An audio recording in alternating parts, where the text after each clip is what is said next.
Eu quero lhe convidar a abrir a sua Bíblia no capítulo 9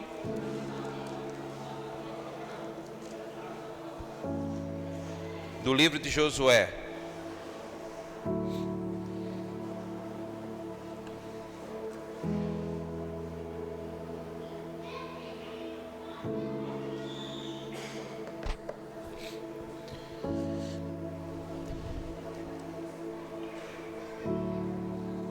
Josué capítulo 9. Conforme nós já havíamos anunciado, hoje nós vamos continuar a palavra que nós começamos na quarta-feira passada, onde nós temos pensado acerca de como sermos livres do espírito de manipulação. E hoje nós vamos aprender a como lidar com relacionamentos ou sentimentos manipuladores. E eu quero então que você observe comigo os versos 16 e 17 de Josué capítulo 9. Josué capítulo 9, versos 16 e 17. A palavra do Senhor diz assim: ao fim de 3 dias, depois de terem feito aliança com eles, souberam que eram seus vizinhos e que moravam perto deles. Pois partindo os filhos de Israel, chegaram às cidades deles ao 3º dia. E as cidades deles eram Gibeão, Sefira, Beerote e Kiriate Jearim. Você pode dizer amém? Aleluia. Nós queremos ser bastante objetivos nessa noite. E já de início o que nós percebemos aqui nesse texto que lemos é que para que nós possamos lidar e vencer o espírito de manipulação, nós precisamos chegar até essa fortaleza. É preciso entender que todo sentimento manipulador, ele é mentiroso. Logo, se ele é mentiroso, ele provém do pai da mentira.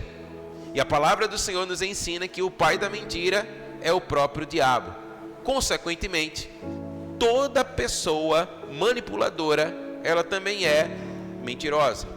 Então, olha, lidar com a manipulação é você lidar com a mentira. E como é que nós podemos vencer esse espírito? Como é que nós lidamos com a mentira? A única maneira de você acabar com a mentira é estabelecendo a verdade. Não existe meio termo. Então, se nós desejamos ser livres do espírito de manipulação, se nós desejamos viver uma vida plena em Deus, nós precisamos ser verdadeiros e agir em verdade. Você pode dizer amém? Entenda uma coisa, que o espírito manipulativo, ou o espírito de manipulação, ele vai querer manter tudo na obscuridade. O espírito de manipulação, ele, como já declaramos, ele não age com verdade, e na verdade ele vai querer esconder a verdade. Então ele vai se apresentar de uma maneira enfeitada. Ele não permite ser conhecido como assim ele é, porque ele sabe que as suas obras serão reprovadas. Então, o espírito de manipulação, ele é um espírito que finge. E aí nós devemos trazer à nossa mente aquilo que a palavra do Senhor diz. E a palavra do Senhor diz assim: olha, conhecereis a verdade, e a verdade vos libertará. Amém? Então, como declaramos, olha, a verdade é o único caminho para sermos livres de toda influência de manipulação. E não existe meia verdade. Verdade é verdade, mentira é mentira. Então, se nós quisermos de fato ter a bênção do Senhor sobre as nossas vidas, se nós quisermos de fato andar de uma forma triunfante, nós precisamos andar na verdade. E o texto que nós lemos diz para nós que depois que Israel tomou conhecimento de que os gibeonitas, eles eram seus vizinhos e não o povo que vinha de longe, como eles assim declararam. A palavra diz que Josué, Israel, eles foram até a cidade deles. Sabe, isso parece uma informação que não tem tanta importância, mas se nós observarmos, ela é da máxima importância. Por quê? Observe que não é de forma passiva que nós lidamos com a manipulação, mas nós precisamos aprender a lidar com a manipulação atacando a manipulação com a verdade. Em outras palavras, nós não podemos fazer vista grossa para a mentira. Imagina, por exemplo, você que é pai, você que é mãe, e às vezes é muito comum, seu filho chega em casa da escola e ele chega com algo que não pertence a ele. E aí você vai perguntar para o seu filho qual a origem daquilo, né? E aí você percebe que há uma conversa meio desencontrada, né? Você não pode fazer vistas grossas para isso. Você não pode fingir que é só uma caneta, é só um lápis, é só uma borracha. Você precisa entender que desde pequeno nós precisamos aprender a agir e a viver na verdade. Porque se nós não atacarmos a mentira com a verdade, se nós formos passivos para a mentira, essa mentira vai se tornar um hábito, vai se tornar um modo de vida. Logo, a pessoa ela se tornará manipuladora, a pessoa ela se tornará fraudulenta, a pessoa ela será uma discípula de Satanás. Porque se o pai da mentira é o diabo, todos aqueles que andam na mentira são discípulos do seu mestre. Isso faz sentido? Então nós precisamos, irmãos, atacar a mentira com a verdade. Entenda, nós precisamos romper com o conformismo. E é interessante porque, olha, essa é a única forma de nós manifestarmos a verdade. Nós não podemos nos esconder atrás do medo do enfrentamento e do desgaste que o enfrentamento ele pode vir a ocasionar. Porque olha, muitas vezes, por não querer se desgastar ou por temer um confronto, o que é que acontece? Deixamos que as coisas passem. Fingimos que elas não estão acontecendo. Mas a palavra de Deus ela nos ensina que assim que Josué tomou conhecimento que os gibeonitas eram seus vizinhos e não o povo de longe, a primeira coisa que ele fez foi ir até eles. Com isso ele estava dizendo assim: olha, vocês me enganaram, mas agora eu tomei conhecimento de quem vocês são. Eu tomei conhecimento que vocês agiram com mentira para comigo. E vocês precisam saber que eu estou consciente que vocês são mentirosos. Então nós precisamos ir até essa fortaleza.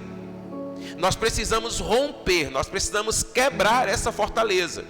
E como nós declaramos muitas vezes, essa fortaleza nem necessariamente é uma pessoa, mas ela está na nossa alma. E muitas vezes nós queremos, fazer vistas grossas para os nossos sentimentos. E a palavra do Senhor nos ensina que nós precisamos avançar. E nós precisamos chegar até essa esfera de manipulação. Nós, quando observamos a palavra no livro dos Salmos, nós vamos observar que em muitas ocasiões, os salmistas, principalmente Davi, ele conversava com a sua alma, né? Ou seja, ele colocava a sua alma no seu devido lugar. Então nós precisamos tomar esse exemplo para nós. E nós não podemos, baixar a guarda para um espírito manipulativo.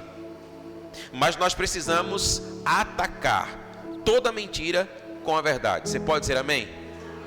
Então, olha, a primeira lição que nós tomamos para a nossa vida aqui hoje é essa. Nós jamais podemos ser passivos diante da mentira. Nós precisamos ser verdadeiros.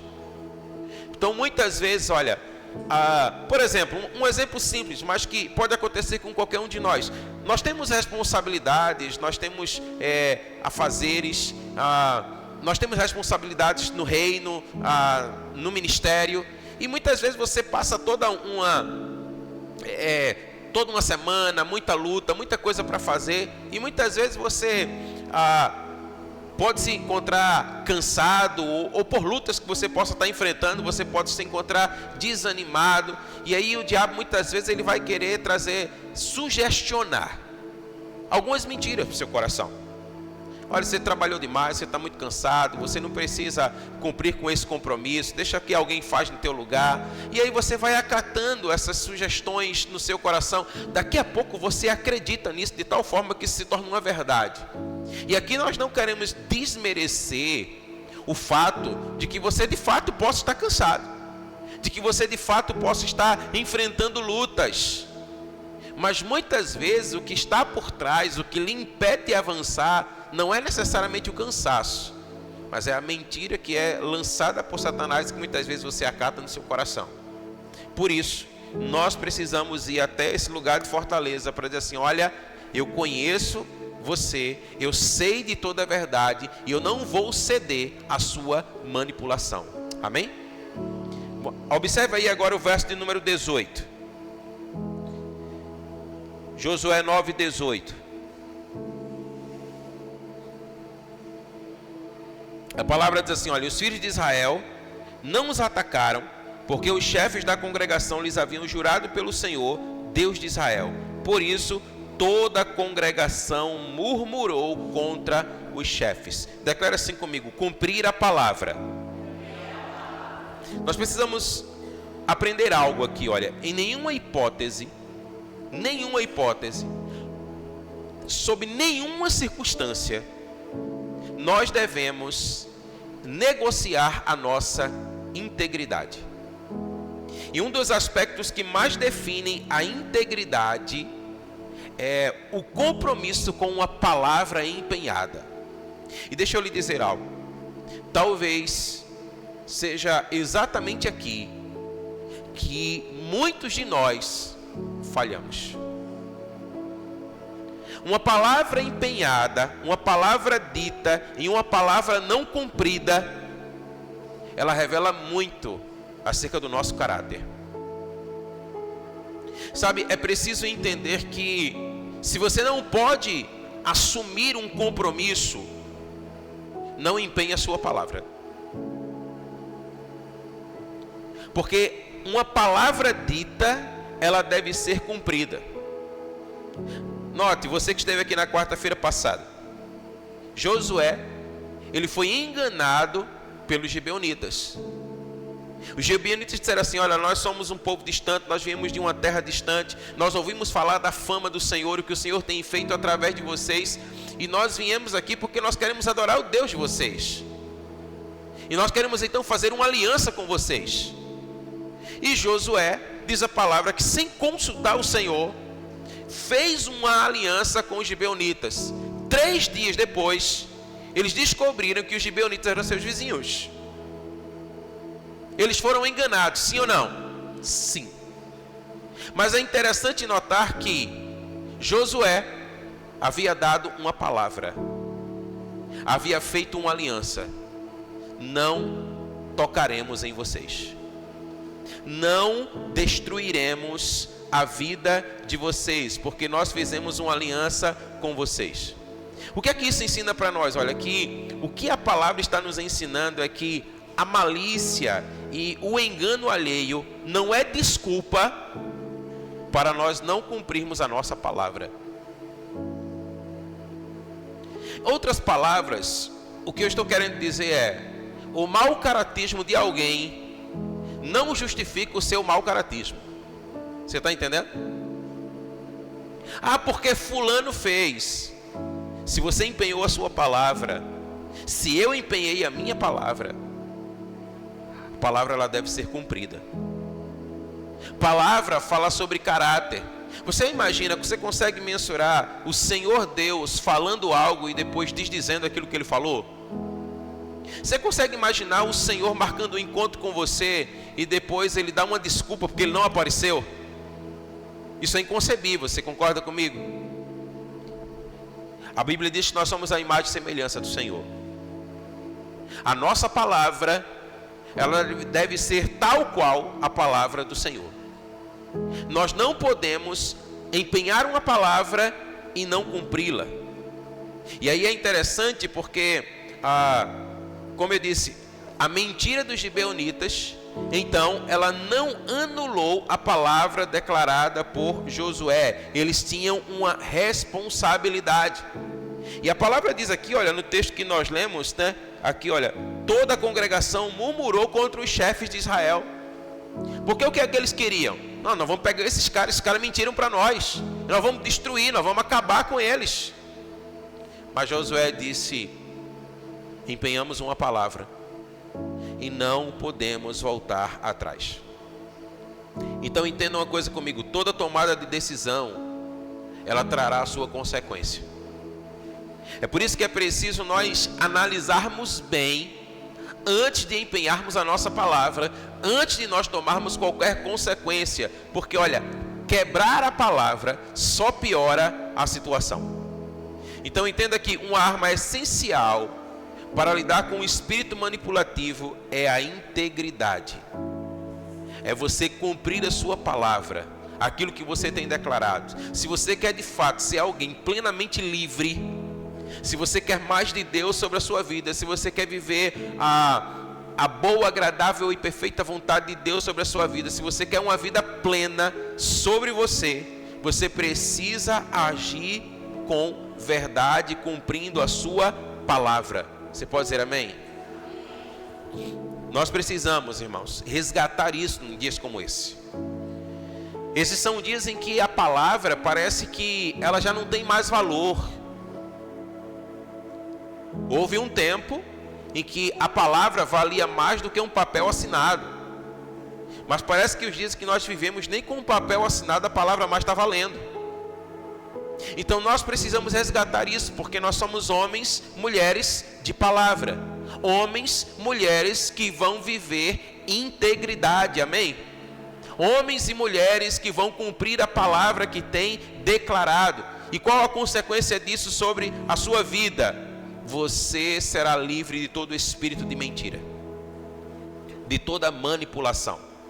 A mentira, ela não vai ter lugar na sua vida, não vai ter lugar na sua casa, não vai ter lugar nos seus negócios. A mentira, quando ela chegar, ela bate em você e ela volta. Sabe? Não tem como, uma mentira, ela não tem como prosseguir quando você é alguém verdadeiro. E é isso que o Senhor espera, na verdade, esse é o maior anseio do mundo hoje. Sabe, é interessante porque quando nós não compreendemos isso, nós não entendemos como nós devemos nos mover como igreja. Sabe, muitas vezes você vê, por exemplo, alguns pregando para o mundo sobre a volta de Cristo. Essa é uma mensagem que deve ser pregada? Sim, mas não necessariamente para o mundo. Por quê? Porque o mundo não espera a volta de Cristo. Então de nada adiantará você pregar ao mundo que Cristo voltará. O que é que o mundo espera? Segundo a palavra, a manifestação dos filhos de Deus. É isso que eles esperam. E como é que nós vamos manifestar, né, a glória de Deus? Sendo verdadeiros, sendo autênticos, fazendo a diferença no trabalho onde você está. Você não é alguém que tem duas palavras. Você não é alguém que quando a pessoa vira as costas, você está falando mal dela, tal qual aquele que não conhece a Cristo. Você não é alguém que sabe que fica com fofoquinha. A palavra vem para você e você está passando. Você é alguém que é verdadeiro. Você quebra isso, você mata isso na raiz. Você é alguém que quando alguém chega, olha, fulano, tu sabe o que foi que aconteceu com fulano? Vai lá e fala com ela. Porque não tem que depender de mim, isso não vai seguir adiante. Ou na melhor das hipóteses, né, quando fulano passar, ô fulano, vem cá, vem, escuta aqui o que ela está falando sobre tu. Nunca mais essa pessoa te procura, irmão. Você pode ter certeza. Nunca mais. Então nós precisamos manifestar a verdade, amém? Então olha, mas como é que isso vai acontecendo na prática, para que a gente possa ser livre de qualquer espírito de manipulação? Veja o verso número 22, Josué 9, 22. A palavra diz assim, ó: Josué chamou os gibeonitas e lhe disse: por que vocês nos enganaram, dizendo que moravam bem longe de nós, quando na verdade vocês moram aqui perto, vocês são nossos vizinhos? Diga comigo assim: confronto. Nota uma coisa aqui, olha. Josué, ele confrontou abertamente os gibeonitas. Não foram os gibeonitas que procuraram Josué e mentiram para ele? Então agora eles chegaram para ele e disseram assim: ei, vem cá, por que vocês mentiram para nós? Por que vocês estão com mentira conosco? Por que vocês não foram verdadeiros? Você concorda comigo que isso não é tão comum? Você concorda que o mais comum muitas vezes é você chamar alguém que não tem nada a ver e você começar a falar: mas rapaz, fulano precisa orar por ele, Você até veste uma capa de crente, precisa orar por ele, porque fulano está com umas mentirinhas por aí. Mas não é assim que nós devemos agir. Josué foi à fonte. Josué chamou os gibeonitas dizendo: por que vocês nos enganaram? Sabe o que é interessante? Porque esse tipo de atitude, conforme as Escrituras, é um tipo de amor que, conforme declara Cântico dos Cânticos, ele é duro como a sepultura. Meu amigo, quando você confronta alguém, a pessoa muda até de cor. Quando você diz assim: olha, eu já descobri quem é você, eu já descobri a sua mentira, eu já descobri a maneira como você tem agido, a pessoa começa a gaguejar, ela começa a ficar, sabe, porque não vai querer dar uma desculpa. Mas aí a palavra diz que esse é o tipo de amor com que nós devemos confrontar. Olha, o amor, ele é companheiro inseparável da verdade. O amor sem verdade, irmãos, a Bíblia vai dizer para nós que é libertinagem. Não existe amor sem verdade. Não, eu vou mentir por amor. Mentira. Não é amor, é mentira. Não existe mentira por amor. A Bíblia fala, interessante assim, olha, que o amor cobre uma multidão de pecados. Você pode dizer amém? A Bíblia não diz que o amor encobre. A Bíblia diz que o amor cobre. O amor não deixa passar como se nada tivesse acontecido. Não, o amor chama para a razão. O amor chama para o confronto. E como nós já falamos tantas outras vezes, confronto não é afronta, mas é de fato chamar: olha, por que você fez isso? Por que você agiu dessa forma? O caminho do confronto, ele é inevitável se você quer vencer o espírito de manipulação, seja com a sua própria alma, ou seja com a outra pessoa. Haverá momentos que você vai precisar perguntar para você mesmo: por que eu fiz isso? Eu não sei se já aconteceu com você, mas comigo inúmeras vezes. Sabe quando às vezes você, por exemplo, você assume um compromisso que você não deveria ter assumido, aí você está encurralado, aí você fica pensando assim: eu vou dizer que eu não vou poder ir, por causa disso, disso e disso. E isso é mentira. Isso já aconteceu com você? Note que seria mais simples, menos custoso, você chegar para a pessoa e dizer assim: eu assumi um compromisso com você, eu disse que iria, mas eu não deveria ter assumido esse compromisso, porque eu não poderia cumpri-lo. Você pode até ficar chateado comigo, mas essa é a verdade. Eu não vou poder fazer aquilo que eu disse que iria fazer. Mas aí o que é que muitas vezes nós fazemos? Para que a gente possa ficar bem na fita, a gente prefere inventar uma situação, inventar uma desculpa, e aí esse espírito de mentira e de manipulação começa a encontrar um lugar na nossa vida. Nós precisamos entender, irmãos, que nós não podemos ceder para a mentira, nós temos que falar sempre a verdade, e o confronto ele vai ser necessário. E muitas vezes você vai precisar perguntar assim para a sua alma: não, por que é que eu quero fazer isso? Por que é que eu quero mentir? Por que eu quero dar uma desculpa? Porque eu não quero falar a verdade. E aí você vai precisar confrontar você mesmo. A gente precisa aprender a assumir os nossos BOs. A gente precisa ser homem e a gente precisa ser mulher. A gente precisa aprender de fato quem nós somos. Provérbios diz assim, olha, fiéis são as feridas feitas por aquele que ama, mas os beijos do lisonjeiro são enganosos. Muitas vezes, uma palavra verdadeira, ela vai ferir, mas é uma ferida para cura, para sarar. Você já notou que às vezes você diz assim, fulano chama você para fazer algo, e você diz assim, eu vou aceitar só para não ficar, não ficar muito chato. Mas não era o que você queria. Não era o que estava no teu coração. E por que é que danado tu não fala? Não dá para mim. Não vou, não quero. Não estou afim. Mas você percebe como a gente vai se complicando. E aí o diabo vai se aproveitando dessas situações. Então Josué está ensinando para nós como lidar com o espírito de manipulação. Por que é que vocês mentiram para nós? Por que é que você está com essa conversa para cima de mim? Foi o que Josué fez. Agora entenda uma coisa aqui, olha. Confronto não é para humilhar ou para denunciar ninguém. Mas antes é para libertar. O confronto não é para você chegar e, sabe, eu vou desmascarar ele agora, eu vou desmascarar ela agora, eu vou mostrar quem ela é. Não. O confronto não é para isso. O confronto é para trazer libertação. O confronto é para trazer liberdade.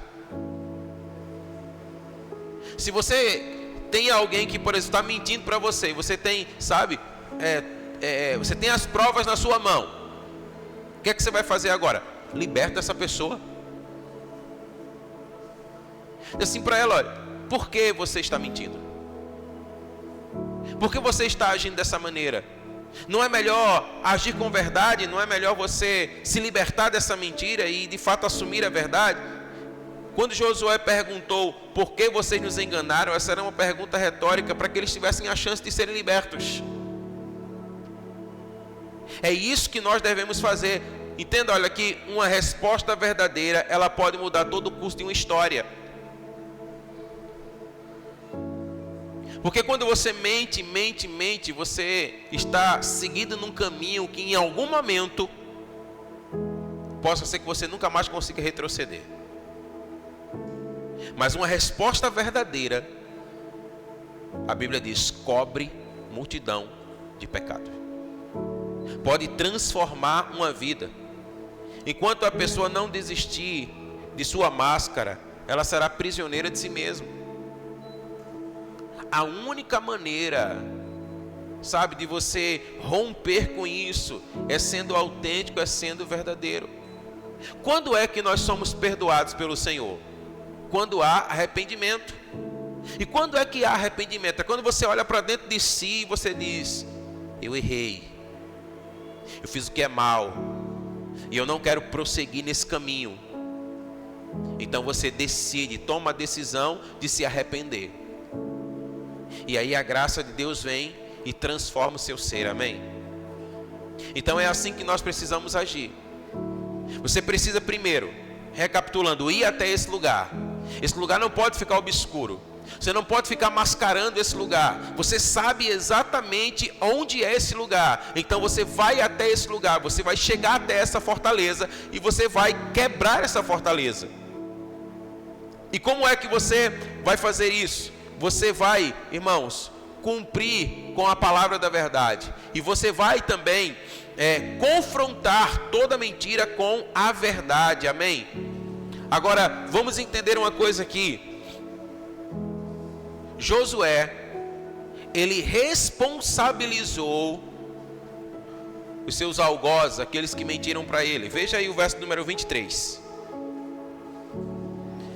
A palavra diz assim, olha, agora vocês estão sob maldição, e entre vocês nunca deixará de haver escravos, rachadores de lenha e tiradores de água para a casa do meu Deus. Você pode dizer amém? Olha, nós entendemos aqui o seguinte: todas as nossas ações, elas têm as suas consequências. Todas as nossas ações, elas serão responsabilizadas. E nós vamos observar aqui esse versículo por partes. Primeiro, Josué diz assim: agora vocês são malditos. Ou, agora vocês estão sob maldição.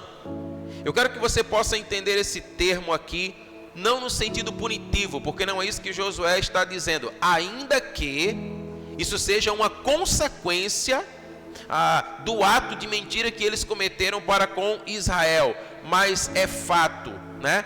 É fato que, ainda que existam consequências pessoais, consequências muitas vezes coletivas e geracionais sobre eles, essa maldição aqui, ela vai além. Ela vai além, né?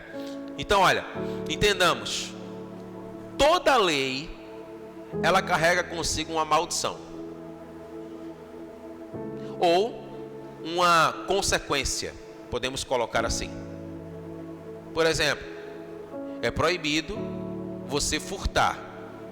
Se você furtar, existe uma punição para isso. Você concorda comigo? Então, todas as vezes que nós quebramos uma lei, a lei nos quebra.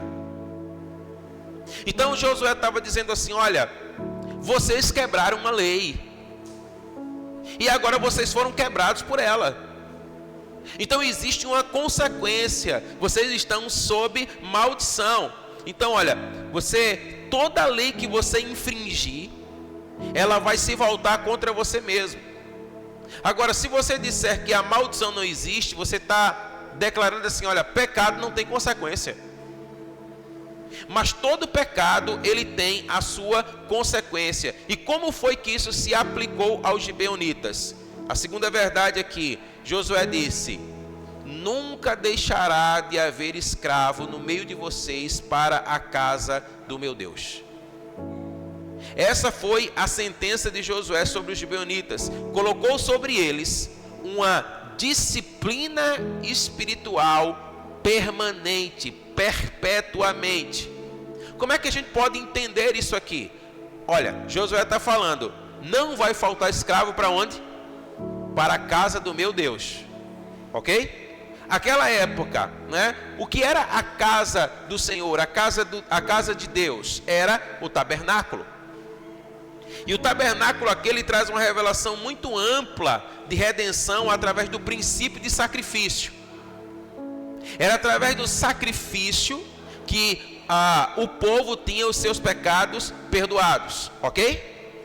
E o sacrifício, ele consistia em algumas tarefas que iam desde imolar o animal, até então você preparar o animal, cozinhar o animal para que ele fosse oferecido como oferta, ok? Agora entenda comigo: imolar um animal, preparar um animal, naquele contexto, era bem diferente de hoje. Entenda comigo: hoje nós temos algumas facilidades. Hoje você tem uma água encanada. Hoje você tem um gás para que você possa cozinhar. Não era a realidade deles naquela época. Então, qual é a ideia aqui? Presta muita atenção nisso. Qual é a ideia aqui? Josué deu aos gibeonitas um serviço. Diga comigo: serviço. E esse serviço, irmão, era um serviço sagrado. Então entenda aqui, olha, o que é que a palavra de Deus está dizendo para nós? Toda manipulação precisa se submeter a atos de serviço. Sabe por que existem muitos manipuladores no reino, vamos dizer assim? Trabalham pouco, servem pouco, não tem tempo para servir, e aí vão dando lugar ao espírito de manipulação. Josué estava dizendo assim: olha, vocês estão sob maldição. E o que é que vocês precisam fazer agora? Vocês precisam trabalhar. Vocês precisam servir para que esse espírito ele possa ser, comprimido na vida de vocês. É nesse lugar que a alma vai aprender a ter um relacionamento sacrificial com Deus. Você percebe que o manipulador ele quer chamar sempre a atenção para si. É ou não é? Quando você se submete a esse serviço, você está sacrificando para Deus. Então você não está chamando a atenção para si. Você vai estar chamando a atenção àquele que é digno de atenção. Você está entendendo? Então isso vai começar a trazer cura para o teu coração. Isso vai começar a trazer saúde para a tua alma. Então a palavra está ensinando aqui. Josué disse: olha, você precisa servir. Você precisa se encaixar em algum lugar aí onde você possa servir no reino, onde você possa estar fazendo alguma coisa pelo reino. Irmãos, aqueles que não servem no reino, aqueles que não se submetem ao serviço, em algum momento eles serão uma presa fácil para o espírito de manipulação. Você vai ver que as pessoas que mais sofrem com isso na igreja de um modo geral são aquelas pessoas que não servem. Quando eu estou dizendo não servem, não é que elas não servem, viu? É que elas não estão servindo, não é? Elas não estão servindo. E aí o que é que acontece? Elas precisam chamar a atenção de alguma forma. E aí vão querer chamar a atenção para si. Mas é preciso servir. Amém? A palavra também diz, o texto que nós lemos, que eles seriam rachadores de lenha. Ó, para ter sacrifício, tinha que ter fogo. E alimentar o fogo no altar não é simples. Pelo contrário, envolvia muito esforço. Como eu digo para você, olha, hoje você sair de casa, você chegar em casa hoje aqui, alguns vai chegar lá, vai lá na cozinha, vai no seu fogão, vai pegar o fósforo, É interessante porque a gente tem um fogão, Tá lá o gás cheio. Se faltou o fósforo, irmão, você está com problema. Não é verdade? Uma coisa simples, mas você vai ter que bater na casa do vizinho. Você vai, me ajuda aí um fósforo, porque eu tenho quase tudo, só não tenho fogo. E naquela época não era simples acender um fogo. Primeiro você tinha que correr atrás da lenha. E depois que você tinha a lenha, tinha-se um trabalho para poder colocar o fogo para queimar. E sabe o que é interessante? Porque na Bíblia, madeira carrega o sentido de humanidade. E a Arca da Aliança, ela era uma tipologia de Jesus. Ela era feita de madeira, mas ela era revestida de ouro. Ou seja, isso fala da humanidade revestida da divindade. É a sua carne ser revestida de Deus, amém? Então, rachadores de lenha fala sobre quebrantamento humano.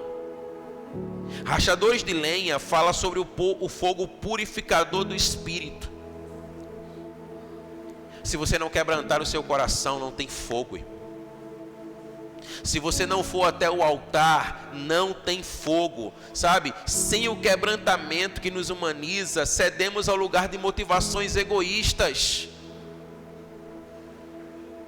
É preciso de fato, sabe, você colocar fogo na lenha, acender o fogo, depois que o fogo estiver aceso, manter o fogo aceso.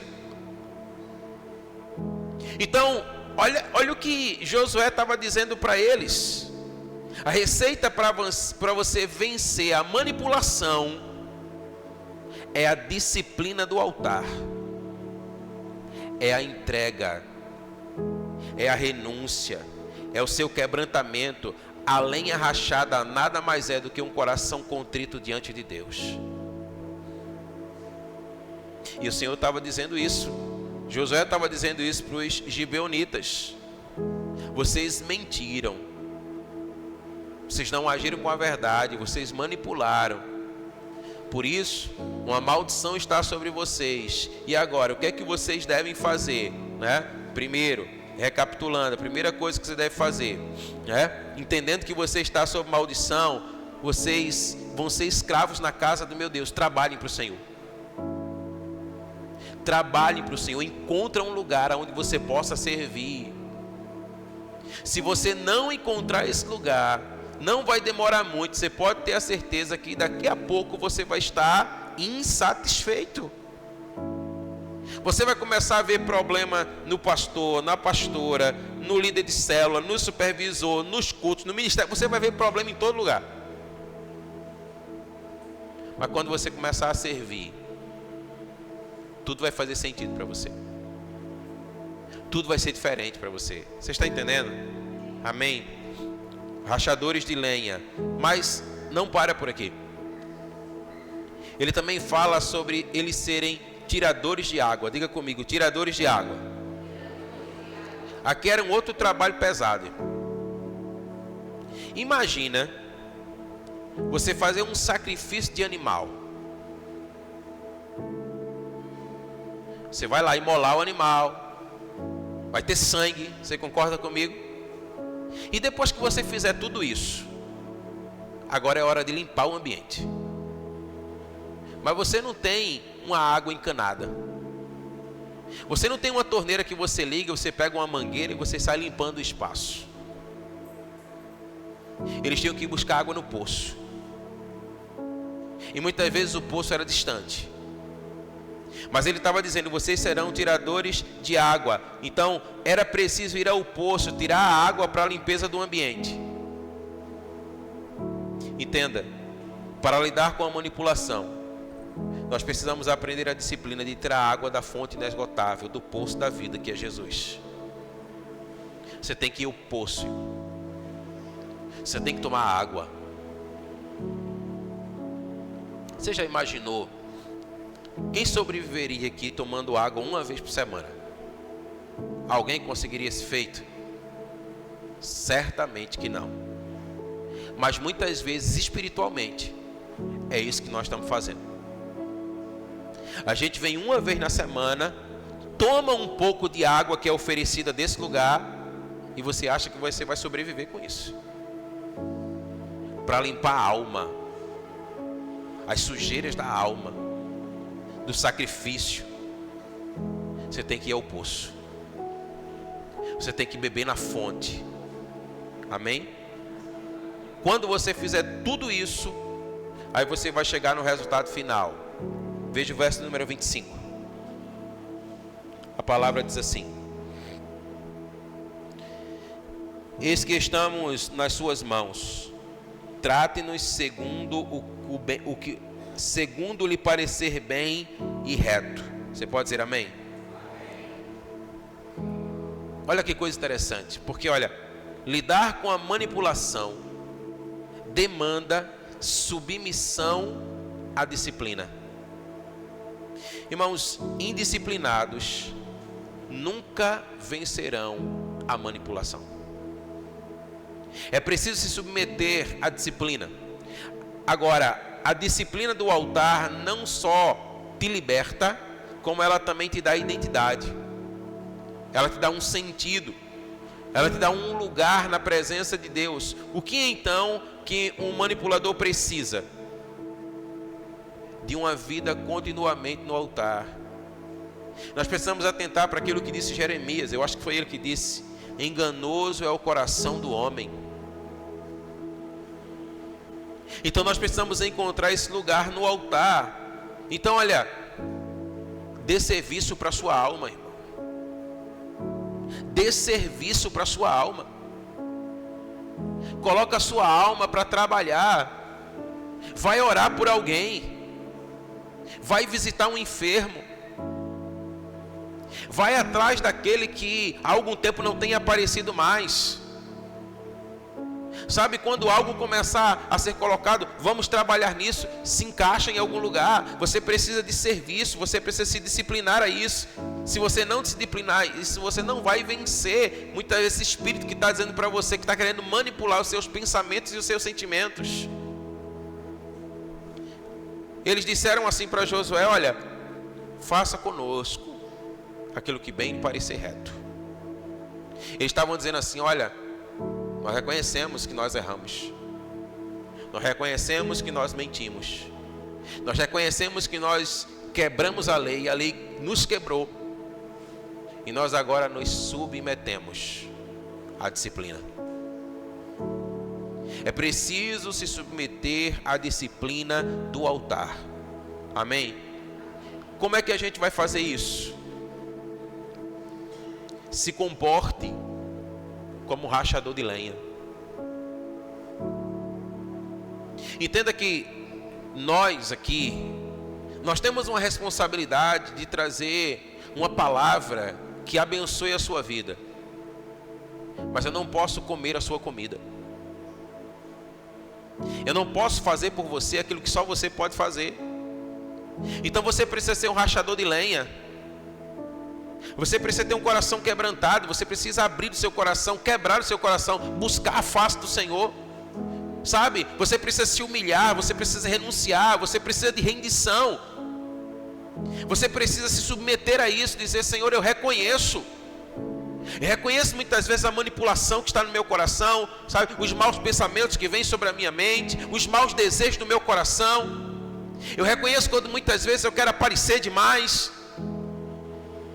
Eu reconheço quando muitas vezes eu tenho inveja no meu coração porque alguém está aparecendo mais do que eu. Você precisa rachar a lenha. Você precisa colocar a lenha sobre o altar. E você precisa permitir que o Senhor ele venha com o seu ouro dos céus e possa envolver a sua lenha, a sua vida. Amém? Você precisa rachar a lenha. Mas não somente isso, irmão. Você precisa também ir ao poço. Você precisa beber da fonte da água da vida. Essa é a única água que é capaz de saciar a sua sede. Então você precisa, sabe, fazer como os gibeonitas fizeram. Eles disseram: nós vamos nos submeter. E o meu convite para você nessa noite é essa submissão à disciplina do altar. Não é uma disciplina corretiva no sentido de que você errou, não é isso que eu estou falando. É você disciplinar o seu coração a buscar a face do Senhor. É você erguer o seu altar. É você, sabe, rasgar o seu coração. É você olhar para dentro de si e dizer assim: será que eu de fato estou... Lembra do testemunho de Adriano aqui? Adriano disse assim, ele foi lá e entregou. Talvez aos olhos de todos ele estivesse muito bem na fita, mas o Espírito falou no coração. Você sabe quando o Espírito fala no seu coração. E o que é que a gente faz com isso? É isso que eu quero dizer. Nós precisamos ir para o altar, erguer um altar e dizer assim: eu vou quebrar o meu coração diante do Senhor. Eu vou rasgar o meu coração diante do Senhor. Eu vou quebrantar o meu coração diante do Senhor. Eu vou servir ao Senhor. Eu vou me submeter, sabe? Eu não vou ficar mais dando desculpas para mim mesmo. Porque eu não posso, porque eu estou cansado, porque eu não tenho condições, porque eu não tenho capacidade. Você não vai mais ficar sendo manipulado pelas mentiras do seu coração. Mas você vai dizer assim: eu vou me entregar completamente. Eu vou servir completamente. Você está entendendo? Você pode dizer amém? Eu vou beber dessa água. Agora, para beber dessa água, você tem que ir buscar no poço. E muitas vezes o poço é fundo. Muitas vezes você vai ter que cavar um pouco mais para que a água ela possa ser mais limpa. Você está entendendo? Amém? Você pode se colocar de pé em nome de Jesus. Vamos adorar o Senhor mais um pouco.